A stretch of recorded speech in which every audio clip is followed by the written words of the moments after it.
Well, we know that you earlier raised a number of issues on the floor of Parliament, questioning government's intent and commitment towards completing the sea defense project in the area. How far with that project, and have you received any updates on that particular situation? Well, so as we speak, I have a question already filed, which has been admitted. I've seen it in the order paper for tomorrow.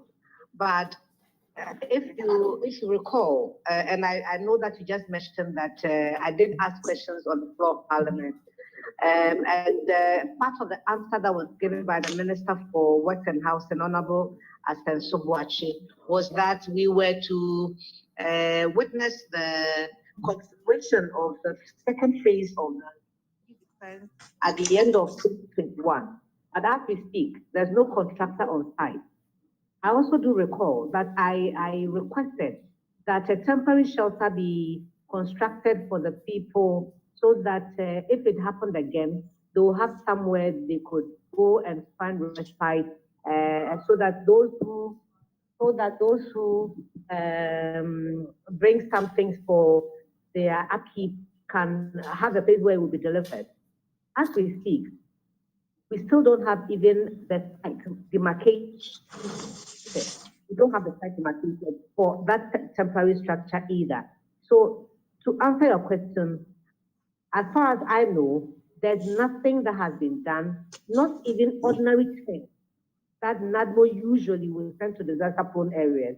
Not even one single thing was provided from last year to date. So at least, right. At least now we know that the ministry is indicating to us that a fact-finding mission has been deployed to your area. Even before that, many say that your residents... Right. May I interrupt you for a minute? Okay, right. That's is that fine. An admission that there was no such thing was done the whole of last year? The tidal waves hit us in March, in May, and in November. Are we now going to do that? Is that the case?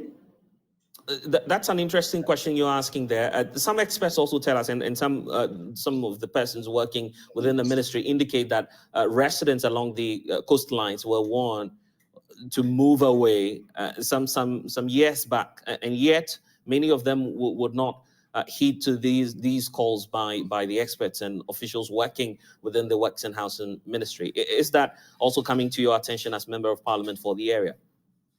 Were we told where they were to move to?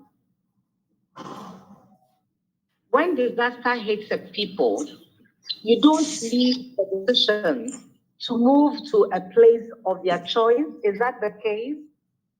Did anybody give us a temporary place where they could move to?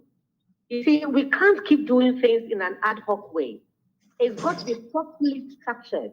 There needs to be a place where they can move to, some kind of alternative sources of livelihood given to them, some stipends perhaps given to them for their upkeep. It's a whole year and nothing of the sort has happened. So why do we take delight in saying that they should have moved, they should move? Move where? This is where they have known their whole life. This is all they have done. Fishing is all they do. The alternative for them was to cross the border and go and sell some vegetables or buy some and come and sell in Ghana. And that too has not happened in 2 years. It's as if I'm singing to myself or I'm talking to myself all the time. It's as if the state has refused to hear what I'm saying. You can't say move without providing the necessary interventions, the necessary support for that movement. We have been neglected, and that's the fact. The communities of Ketu South, Kata, and Anglo that were hit by these tidal waves have been neglected. And let's face that fact. Let's admit it. Well, at least you have one opportunity now at redressing the concerns. What